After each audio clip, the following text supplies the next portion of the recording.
Applying pressure. Started my grind with crime festers. And now it's showing like they in their second trimesters. That's why. Grab your weed, cause you're now tuned in to the TRBRC podcast. Applyin Pressure. What y'all think?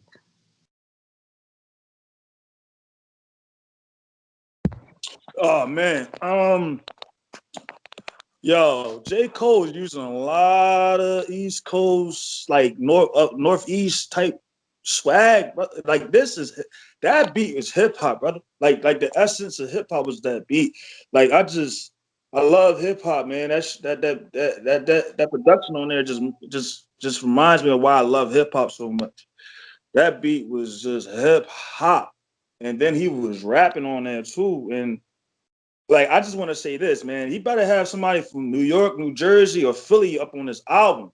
If you don't have nobody spin the verse from them areas on this album, that is an insult. I don't care if I'm having Cameron talking on the intro. I need a verse. There's no way no. Come on, man. But I think he dissing Rick Ross when he said Big Boss, less Rick Ross, more like a wavy Hideo Kojima. I know he was saying like Hideo Kojima made the game Metal Gear Solid, and then the game one of the villains is called Big Boss. So, and that dude, he owns like a private military company that kind of control the whole world. Well, they do control the whole world. So is he like saying less Rick Ross? I'm more like this big boss of the game. Like I'm more of a boss than Rick Ross. I just want to know, is he dissing Rick Ross? I just want to know. But I give this track a 4 out of 5. Yeah, multi-syllables. He showed mastery over the science on this. And that's that New York East Coast sound beat. Like, man, this is hip hop. I like it. I love it. I got a 4 out of 5 for this.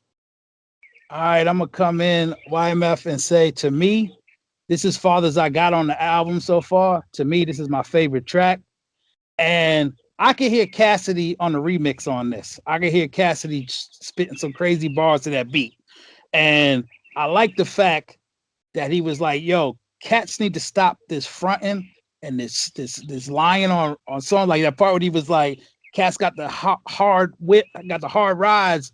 But they can't pay the on the lease and shit like that, and stop hating on rich people and you poor, shit like that. It was, to me, this was a banger.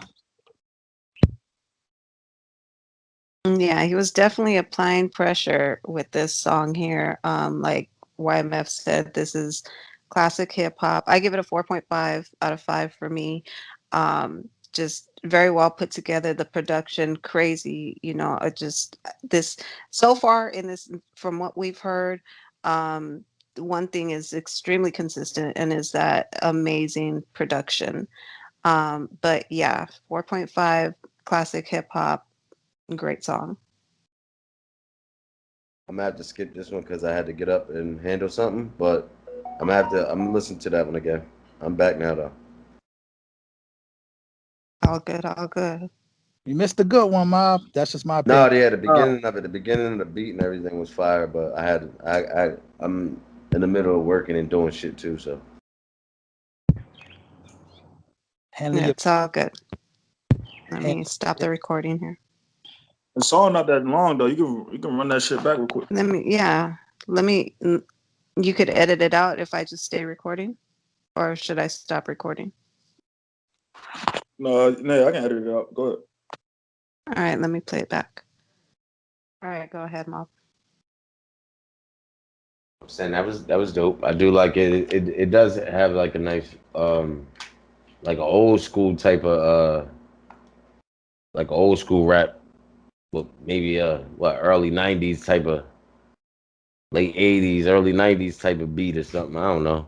But I liked it. Or maybe a late 90s type of beat. Yeah, late 90s type of beat. The shit was fire. I give it a 4. Well, I like when he said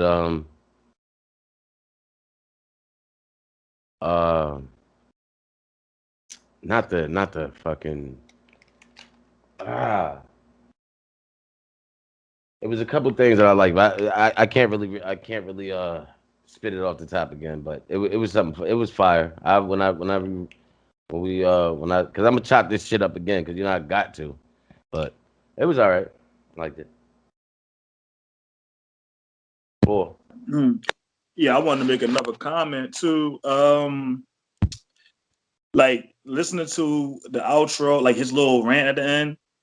I want to say to J Cole, yeah, you did your thing on this, and definitely, I like how I just want to know if he's dissing Rick Ross. He shouted out Dave East on this, and he says like Dave East. He said like this new beat I'm on is like a Dave East. Like he basically saying this is a New York type vibe. Like I feel like this whole album so far, it was like a lot of New York type like East Coast vibes. You know what I mean? So except for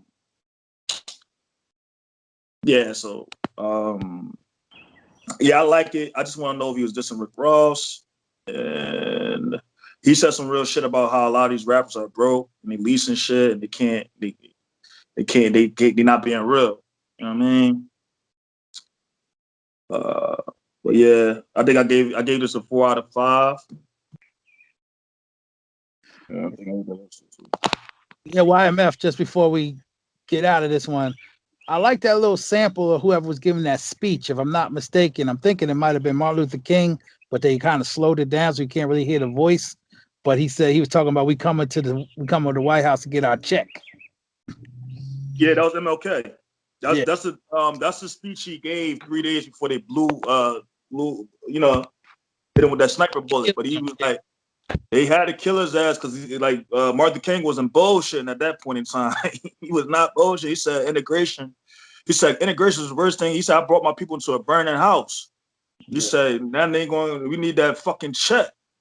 Yeah. See, that's the beautiful thing I like about hip hop, where they throw like smart people like J. Cole and artists like that. They throw in little messages. So if you listen and pay attention, you be learning some shit, right? Because like you said, people don't know Martin Luther King wasn't always Mr. Nice Guy. And near the end, he was telling cats, yo, they bamboozling us, they ain't really treating us like they should. And we need to get right. I have a dream. When was the I have a dream speech? That was 64. Yeah, I think that was his career, right? I think it's like 4 years before he was assassinated. But like, Martin Luther King, he started the you gotta cut me a check. He the first person to say that shit. He wasn't playing. He said, yo, we're gonna march in the Capitol and they're gonna have to cut us a check. That's why they got rid of him. That's why they got rid of him and Malcolm, because they both gonna get together, like, give us our damn money, yo. Because at the end of the day, that's going to change the situation. It's not that peace. It's not none of that. It's not fighting. It's like, I need that check, brother. It's applying pressure. It's applying pressure. And I love the way that he integrated that into this song. And he built off of that. He built this song off of that to apply pressure. I like the way you tied that in, May. Thanks. Yeah, that's a fact.